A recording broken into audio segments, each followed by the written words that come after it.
secret test track in the California desert. A strange place to find a Japanese sport bike. But stranger still is the story of the man behind the machine. A man who created a motorcycle company that should have gone out of business 50 years ago.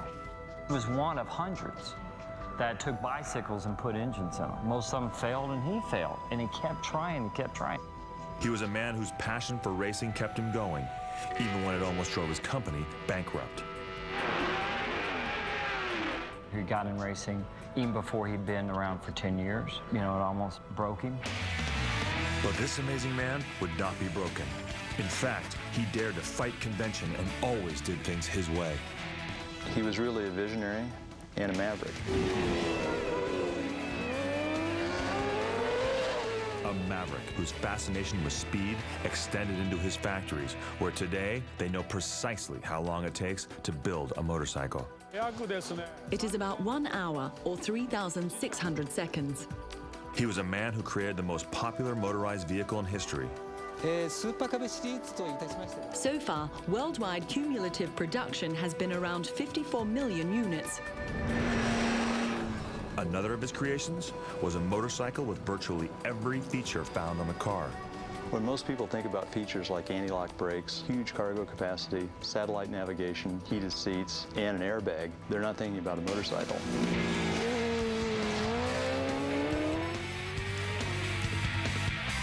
And most people don't think about the man behind the motorcycle, the man who never gave up, the man who built the largest motorcycle company in the world. Few people even know that his first name was Seiichiro, but everybody knows his last name. It's Honda.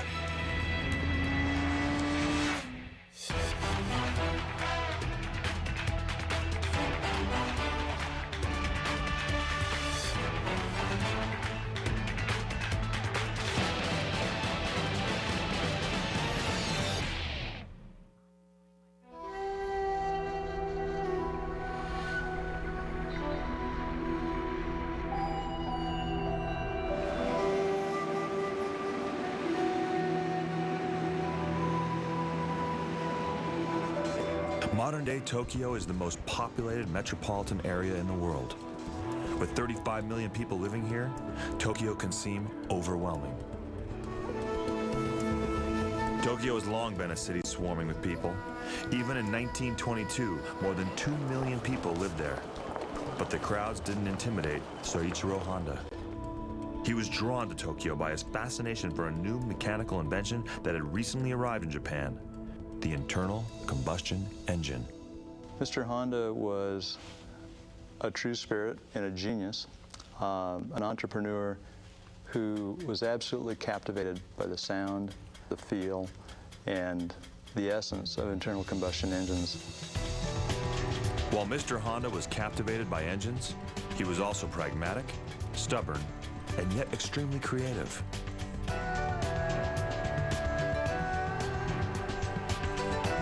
Without money or connections, he would never become part of Japanese traditional corporate culture. But he didn't care. Soichiro Honda was a man with a dream.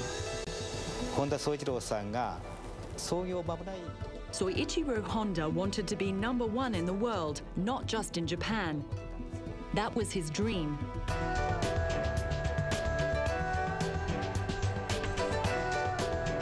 Today, Soichiro Honda's dream to create the largest motorcycle company in the world is a reality.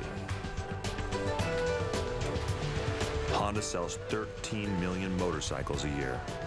No other company anywhere even comes close.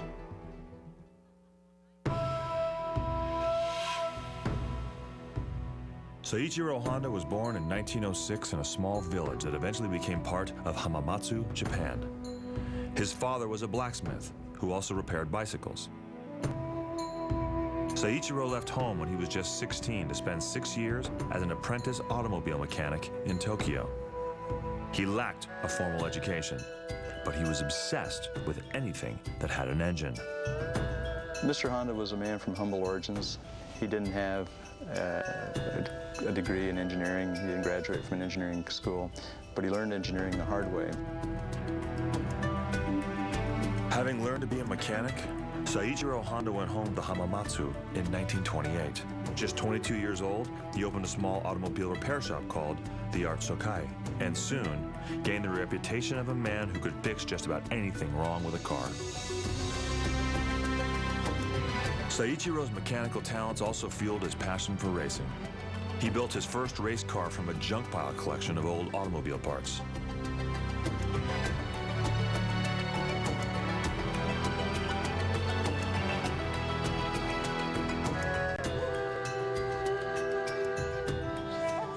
After years as an apprentice and working 6 and 7 days in his garage, Saiichiro Honda had a successful business going.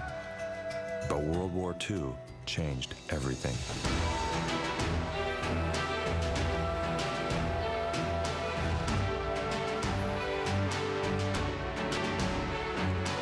In 1948, Saiichiro Honda risked his entire life savings, $3,200, to open a new business. The Honda Motor Company. Its initial goal? Provide desperately needed, cheap transportation for a country coming out of the ravages of war.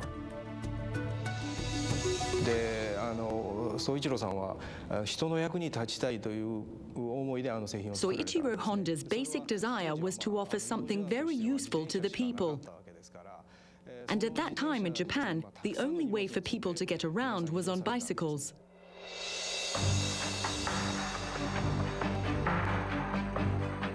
Working out of a wooden shack, Saiichiro Honda and a few helpers wrenched small, Army surplus gasoline engines onto bicycle frames.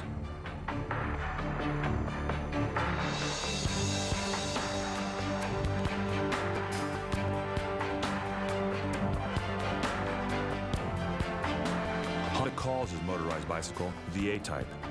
It is the machine that puts the Honda Motorcycle Company in business. But just being in business isn't enough for Soichiro Honda. He dreams of building a real motorcycle with an engine and a frame he designs and manufactures. In 1949, that dream becomes a reality when the Honda D-Type is introduced. Ironically, that first complete motorcycle is called the Dream. This is the Honda Dream D. Our company was established in 1948, and this motorcycle was brought to market just 1 year later in 1949.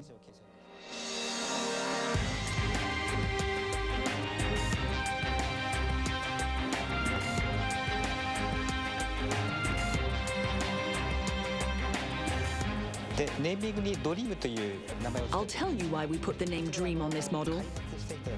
When this motorcycle was completed, all the engineers and mechanics were impressed with their work, and one of them said, "Wow, this is like a motorcycle dream."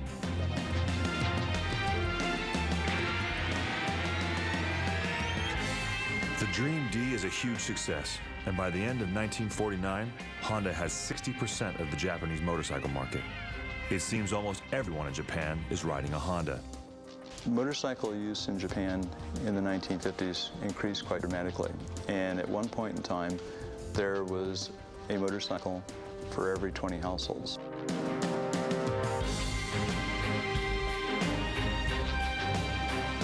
Many of those motorcycles are yet another new model, the Honda Dream E. Introduced in 1951, the Dream E is a breakthrough model for Honda in both performance and sales.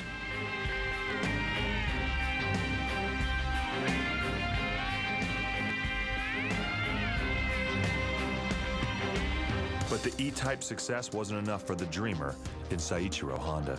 Racing is still his passion.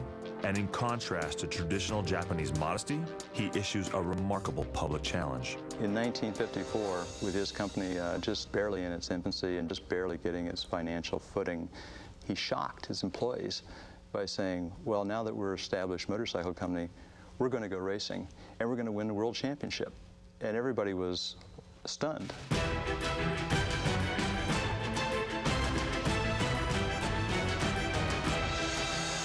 Saiichiro stuns everyone by publishing this memo and putting the challenge to himself, his workers, and the entire world in writing. He declares his goal to take on the best of the best at the most prestigious motorcycle race of the era, the world-famous Isle of Man TT. you've never been to the Isle of Man, it's hard to explain, but it's a unique place. You go there and, you know, it's probably one of the only races like that still exists.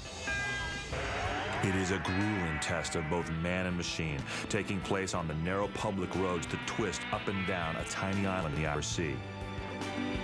Both then and now, it is considered the most difficult and dangerous race in the world. I can understand, you know, the feeling when they first went there to say, if we want a slice of this is, you know, this is what I call racing.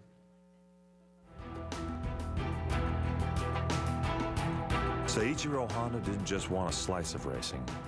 He wanted the whole pie. So in 1959, he borrows money he doesn't have to enter 4 bikes at the Isle of Man. Trying to avoid unnecessary attention, Honda's factory race team shows up calling itself the Honda Speed Club. Hardly anyone pays attention to the little upstart company from Japan. But that doesn't faze Seiichiro Honda.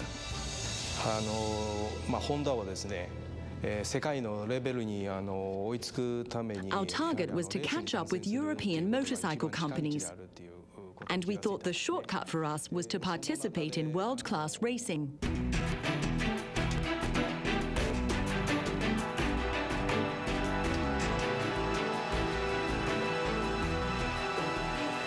It's a shortcut that quickly pays off. Even though none of the Hondas win, all 4 bikes finish the race. In an era where mechanical breakdowns were common, the fact that all 4 Hondas make it across the finish line is remarkable. It is the beginning of Honda's reputation for building reliable machines.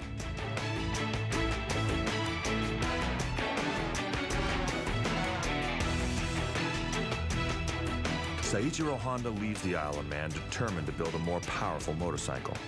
And a new design, called the RC160 series, is born. Motorcycles that would redefine how to get more power from an engine.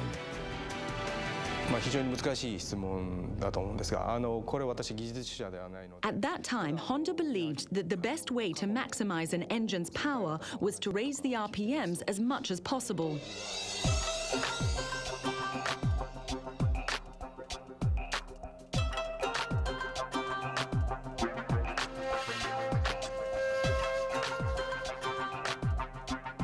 The idea to increase the RPMs, the speed that pistons spin inside the engine, is part of Honda's mechanical genius.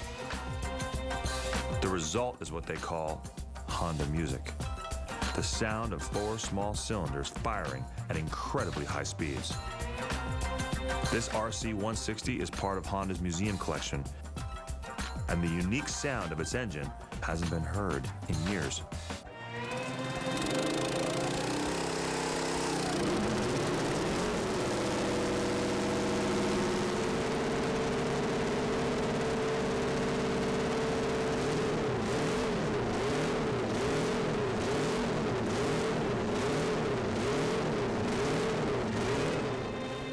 Today, the engine of this classic race bike can only be run for a few minutes.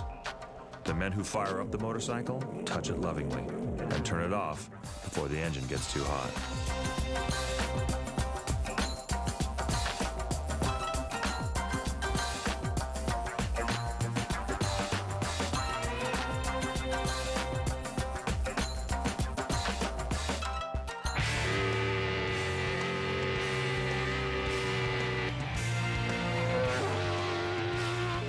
In 1961, the only heat being felt was by the competition, as Honda wins the Isle of Man. It's 37 miles around the course. It's incredibly dangerous. It's incredibly fast. But it's like you go to the Isle of Man and you think, wow, those guys are men, you know. Men who risk their lives and men who risk their fortunes. Running at the Isle of Man is expensive, and because Honda borrowed so much money to go racing, the Isle of Man almost puts the company out of business. But it also reveals a lot about Seiichiro Honda's determination to win. They were spending a lot of money. He hadn't even been in business 10 years yet, right? And money was starting to deplete, and you know, he was getting unhappy with the way they were built. I mean, there's stories of him throwing cylinders. You know, Mr. Aguma, who's my team manager, had a scar on his head. I mean, he was also a perfectionist. Whatever he told you was exactly how he felt.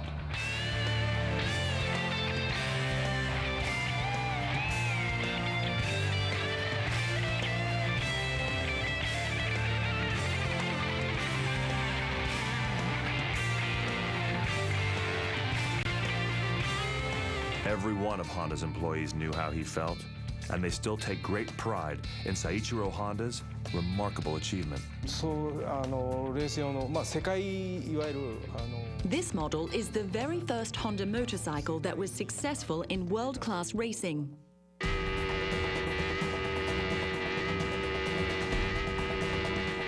Winning the Isle of Man was a remarkable achievement, but it would take more than racing victories to become the largest motorcycle company in the world. To achieve that part of his dream, Seiichiro Honda turned his focus to the American motorcycle market. The major, most important motorcycle market was the American market. To understand the American market firsthand, Seiichiro Honda comes to the United States, and he is shocked by what he discovers. He was really surprised. In 1950s in America, many people believed that there were only two kinds of people that rode motorcycles: outlaws and motorcycle cops. Seiichiro Honda may have been surprised by the negative attitude towards motorcycles in the United States, but that didn't stop him from taking on the U.S. market.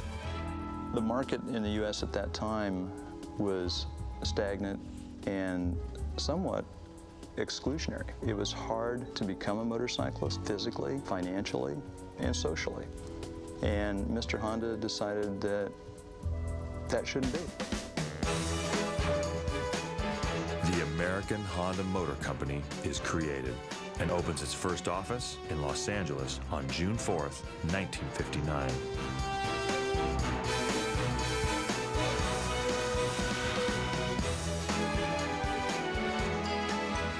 Mr. Honda's plan was to change attitudes about motorcycles in the U.S. Ironically, his plan did not include the little Super Cub, the most successful two-wheel machine Honda has ever made. In 1959, the same year Honda enters the U.S. market, it sells 200,000 Super Cubs in other countries around the world. In the case of Honda in the 50s, they didn't start in the U.S. by marketing the Cub. They were marketing other products. They had a variety of machines. Most of them were based on traditional designs that were adapted to the U.S. market. But there were a handful of little Super Cubs in the U.S., used by the 8 employees of the American Honda Motor Company as reliable, fuel-efficient ways to get around town. The Cub was initially being used by staff, but the reaction the staff got when people saw them riding it and the features and the advantages and the benefits of that design soon became readily apparent that the company said, you know, we ought to bring this in too. But even with the Super Cub, Honda motorcycle sales in the U.S. didn't really take off until a unique advertising campaign was designed to change the public's attitude about motorcycles.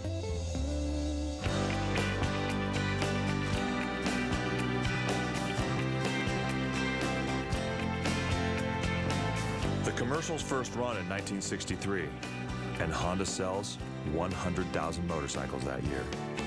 By 1964, Honda captures nearly 50% of the entire U.S. motorcycle market.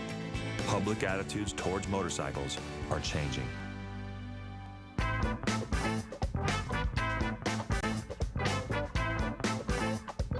In the 60s, Honda is relentless in its push to change the way Americans think about motorcycles. Honda gambles its entire annual advertising budget on sponsoring the Academy Awards.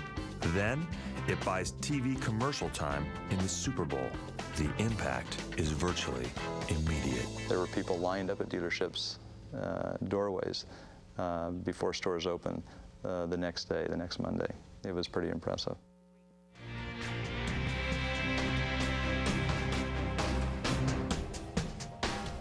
In the 1970s, the hottest Honda in America was the new CB750. It attracted thousands of fans. One of them, a teenager with an unusual nickname. People call me Fast Freddy. and my name's Freddie Spencer.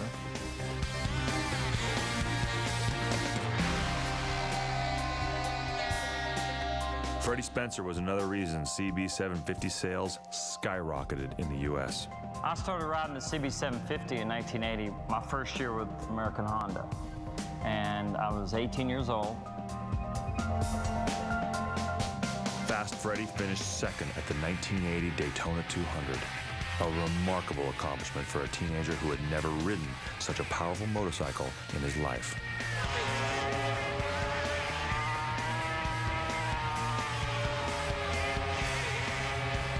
In 1982, Freddie Spencer became the youngest rider in history to win at the highest level of the sport, Grand Prix racing in Europe. He was just 20 when he shocked the racing world by riding a Honda to victory in the Belgian Grand Prix. It wasn't just the idea of go out there and do the best you can. At that level, it's war.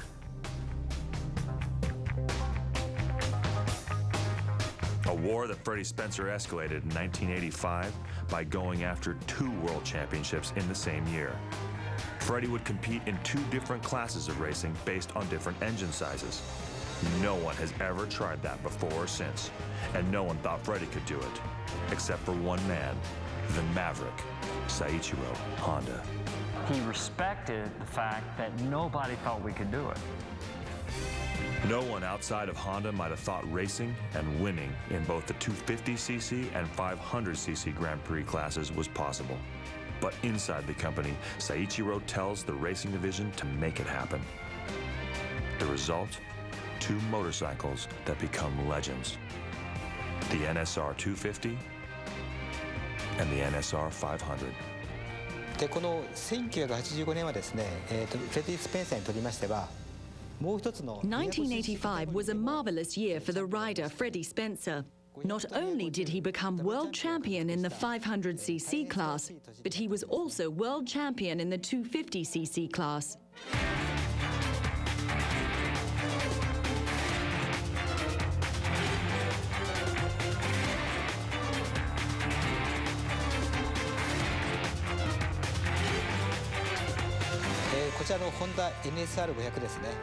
This is the Honda NSR 500, the factory race bike that in 1985 the genius rider Freddie Spencer won the World Championship Grand Prix on.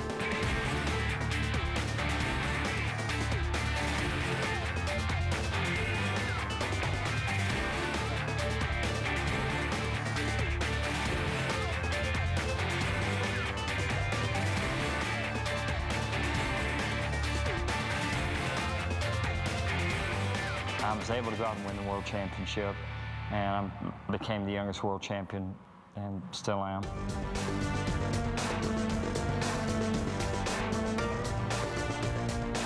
In what is perhaps the greatest single season ever for one racer, the man nicknamed Fast Freddie becomes the only racer to ever win both the 250 and 500cc Grand Prix championships in one year. And Seiichiro Honda shows the world another side of his Maverick personality. Instead of the normally reserved public image of a Japanese corporate executive, Mr. Honda cries. Mr. Honda was standing down on the podium.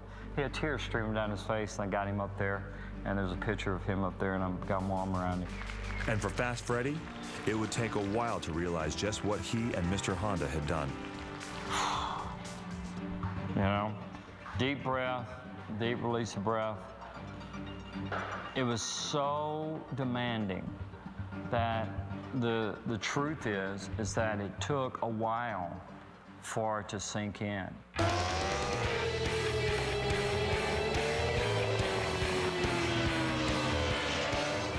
From Freddie Spencer's unprecedented victories in 1985 through today, Honda's heart still beats fastest on a racetrack.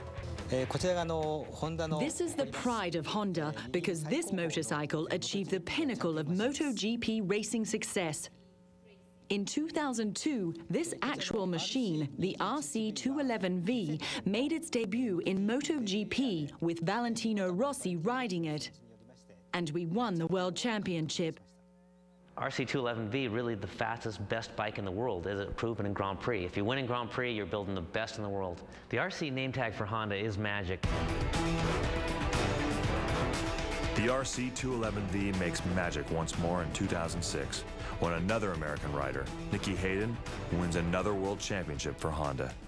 To see him basically grow up racing motorcycles and live the dream that any kid who starts riding and racing at local tracks can ultimately become world champion is a great statement to the ability of competition in America to be able to develop world champions. Over the course of its history, Honda has won more world championships than any other brand. That's important to all riders because racing has a trickle-down effect. The bikes that are winning races this year will be, technology from those bikes will trickle down in the next few years to us.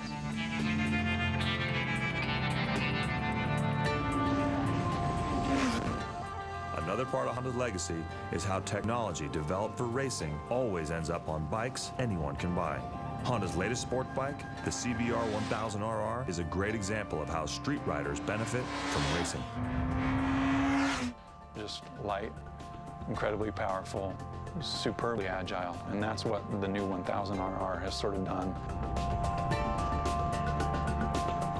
There are all these little details on that bike that you kind of miss, but what they've done is taken things off, reduced the number of fasteners. You know, you look inside the fairing, and the fairing's held together with, I think, like 4 screws. It is the idea of getting a bike super light that changes direction and a bike with a lot of horsepower that can jump off the corner, and that's really what they've captured.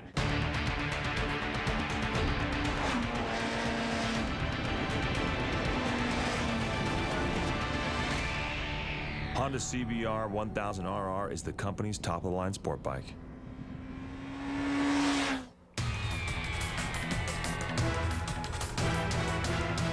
And this is where all Honda CBR sport bikes are built. The Honda factory in Hamamatsu, Japan. The factory dates all the way back to 1954, but it's been modified and redesigned multiple times over the years.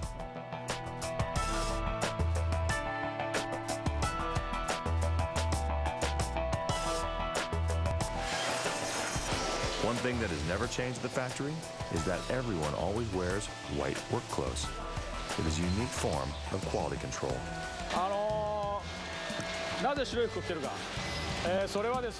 If you're wearing a white outfit, it's very conspicuous once it gets dirty. And if your white outfit is dirty, that means that there's something wrong in the workplace.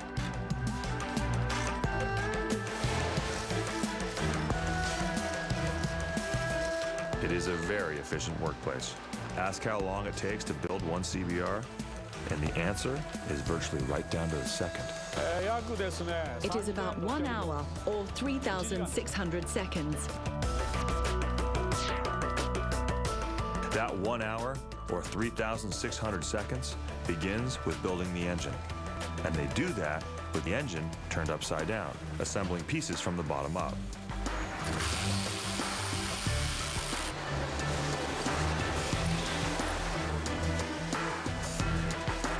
When an engine reaches the final assembly line, it's flipped over, or as they say at Honda, turned upside down in the right direction.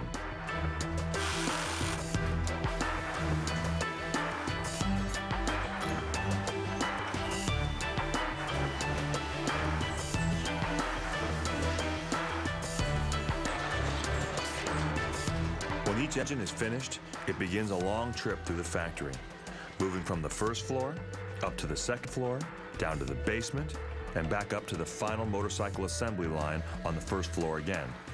It is a way to maximize the use of limited space within the factory. In order to minimize the use of space and also to make it possible to shorten our main line, we are producing modules here. They are producing the front fork module. And here they are sub-assembling the front fork and the tire. In total, there are 7 modules, and they are all sent to the main production line.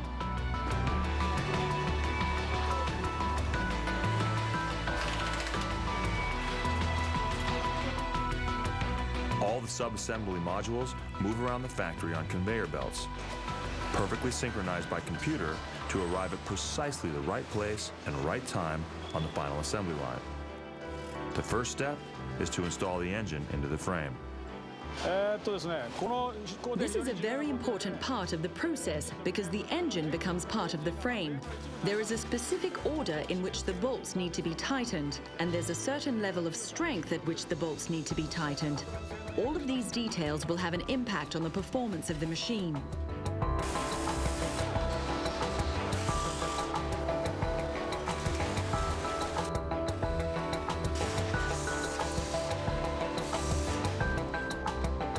There are 43 different workstations along the final assembly line.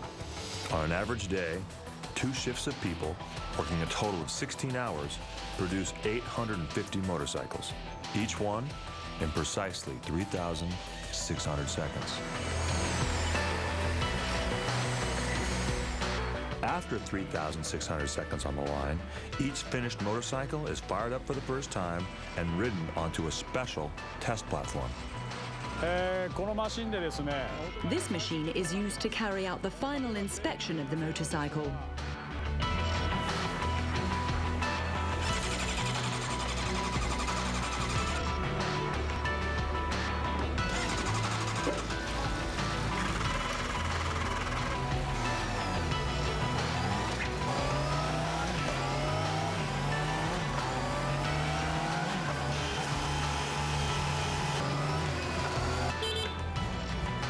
Final inspection makes use of a very sophisticated machine.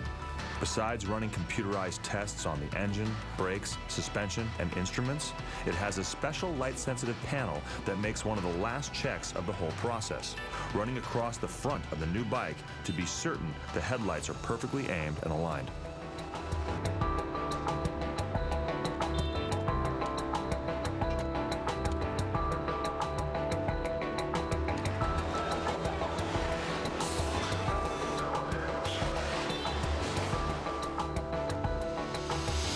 Whatever model is being produced in Hamamatsu, the factory is a classic example of Japanese efficiency and quality control. The way they build their bikes is the way they define their brand. Every 60 seconds, a new motorcycle is put into a crate for shipment around the world, where riders will measure time and numbers much differently than they do at the factory. Like 0 to 60 miles an hour in 2.9 seconds, a top speed of 181 miles an hour, and 148 horsepower on tap. The CBR 1000RR is the fastest Honda sport bike. But there's another motorcycle in the Honda line that takes sport and adds an incredible amount of luxury. That bike is called the Goldwing.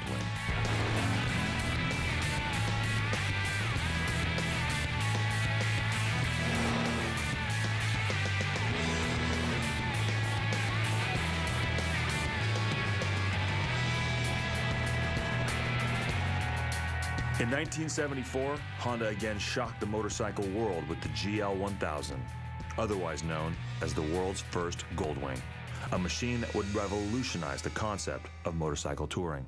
最初のこのコンセプトはですね、スーパースポーツモデルでした。The first concept applied to this Goldwing was to make it a super sporty model, even though right now it's known as a Grand Tourer. But when we first started exporting it to the United States, the Goldwing was considered a super sporty motorcycle. The GL 1000, in the mid-70s was really kind of introduced as a super bike, but it progressed and evolved into this new kind of motorcycle, the full rig tourer.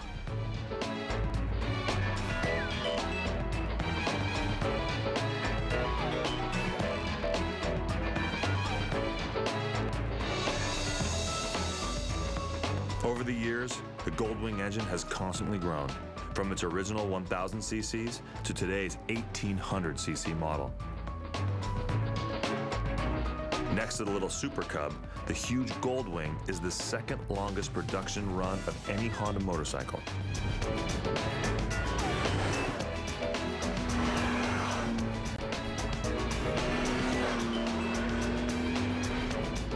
More than 500,000 Goldwings have been built and sold in more than 60 different countries.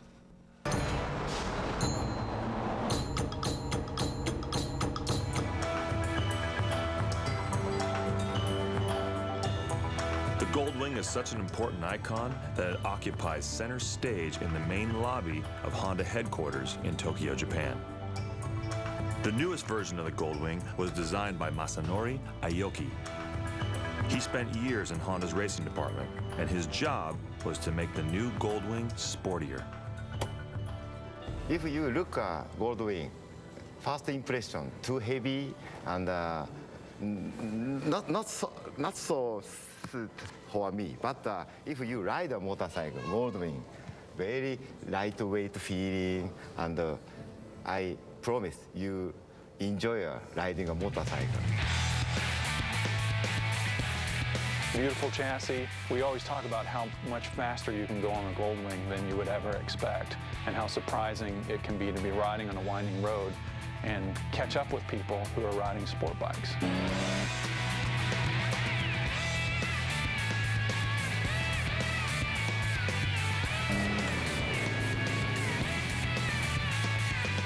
The newest Goldwing is the 5th generation of a motorcycle that's been in production for more than 30 years. Few motorcycles can match such longevity.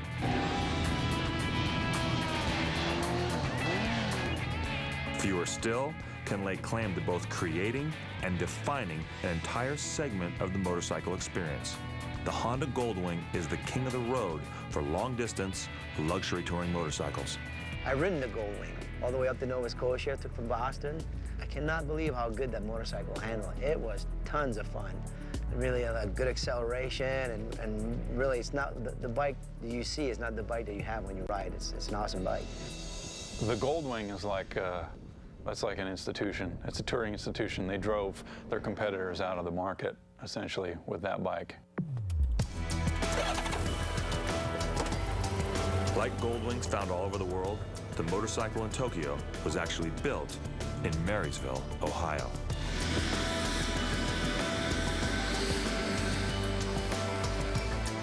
The factory in Marysville, Ohio was yet another part of Seiichiro Honda's dream.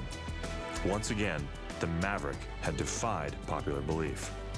Honda was the first Japanese motor company to build a factory in the United States, dispelling once and for all the misconception that American workers could not build high-quality products. Seiichiro Honda personally oversaw the factory's plans and construction.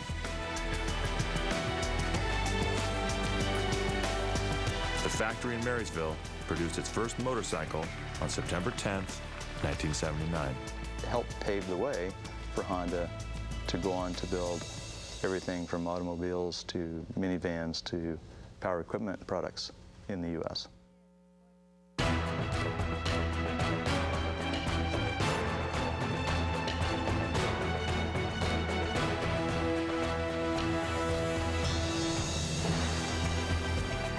Today, Honda has 17 manufacturing facilities in North America and builds nearly 1 million cars and trucks each year in the United States. But it all started with motorcycles and Marysville. It has transcended into a large production facility that is unique in that it assembles its own engines, does its own plastic injection molding and final assembly, and is building the world's most sophisticated product in motorcycling, the Goldwing, and has built well over 500,000 of them in the last 25 years.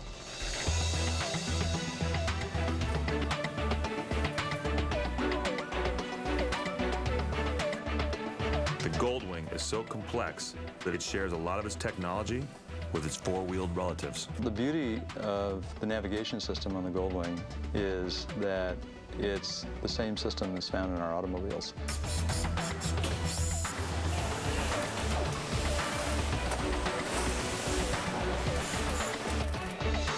There's a key difference between building a high-tech car and a high-tech motorcycle. On the bike, all that technology has to fit into about 1/4 the space. Another difference is that much more of the bike is built by hand. The Goldwing uses the largest aluminum frame ever built for a motorcycle. The pieces are machined to incredibly tight tolerances and then welded together by hand. It's a full aluminum frame. It looks like a sport bike frame. And you know, to call a Goldwing a sport bike, that's pretty crazy, although it will out-accelerate most cars.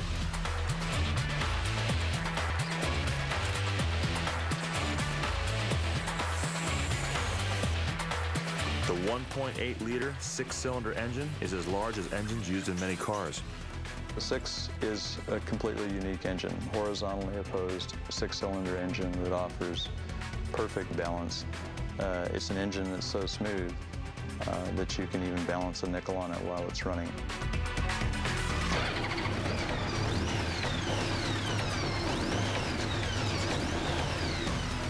In addition to its unique six-cylinder engine, the Goldwing has the largest wiring harness in the motorcycle world. It takes a lot of wires to connect all the systems, like the anti-lock brakes, cruise control, navigation, heated seats, and an 80-watt per channel stereo with 6 speakers. They were putting stereos on them, and they were, you know, just really expanding the realm of what we thought we could have on a motorcycle. And they've always been good performers, too. When the Goldwing is coming down the assembly line, the wire harness is a massive piece of equipment, but what's unique about it is that we actually warm the wire harness slightly before it's put onto the machine so that it conforms perfectly to all the bends and turns that it has to make as it wraps itself around the frame, so that the bodywork and all the other components on the machine fit perfectly.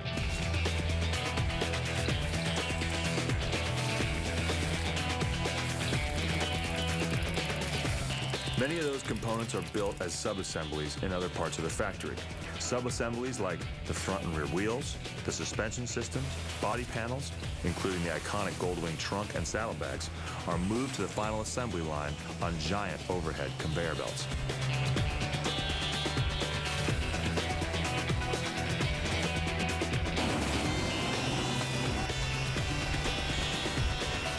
Once everything is put together, every new Goldwing spends time in what they call a rolling test chamber, where they fire up the engine and a computer has its say about how well all the hand-built work was done.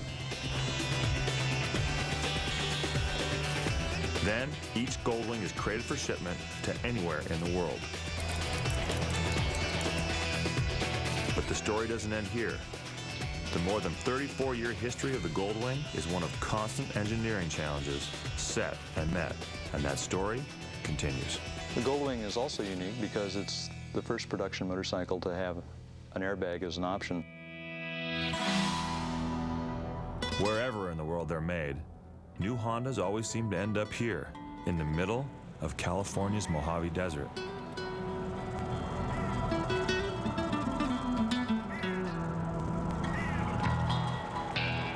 Millions of years ago, there was a giant lake here, but now it's a desert with extreme heat, wind, and blowing sand. It is the last place anyone would want to take their own motorcycle, but one of the first places Honda goes to test its newest machines. It is here in the desert that Honda has a unique research and development test facility. This is a place where the normally silent desert comes to life with a roar. I know the place pretty well. The testing track that they use is unbelievable. You'll be riding along and you come into the pothole section. And then after you get through the pothole section, you go over the big bump section. And then after that, you go through the straightaway section with the jump at the end of it. I mean, it's just an unbelievable place. And one of the reasons that Honda does so well in America.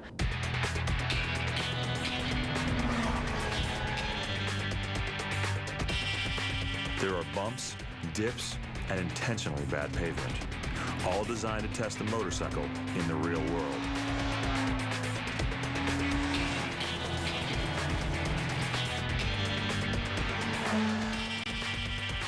In the real world, the CBR 1000RR is good for more than 100 miles an hour in third gear, with 3 gears left to go. The CBR's engine can drive the bike from 0 to 60 miles an hour in 2.96 seconds. The Goldwing is a different breed of bike, a unique blend of comfort and performance. This is clearly a touring bike and not a sport bike. But for such a large motorcycle, it has a surprisingly sporty feel on the track.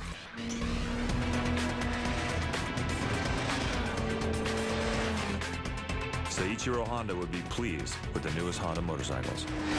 I'm very fortunate to have spent quite a bit of time around him. We would talk, and he would tell me back when he first started, you know, his dream.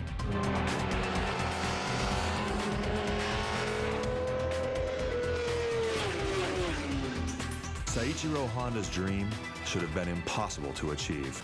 No one knew or cared who he was when he started. An uneducated young man from rural Japan, he was a maverick without money or connections. Yet he never gave up. And today, the largest motorcycle company in the world bears the name Honda.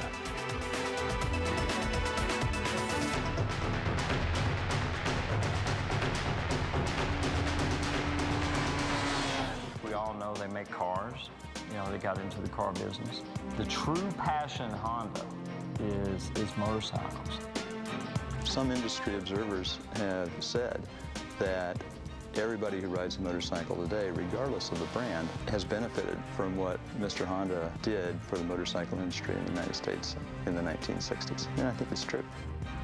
Any other form of transport, there's nothing comes even close to the feeling you get from riding a motorcycle, the thrills you get.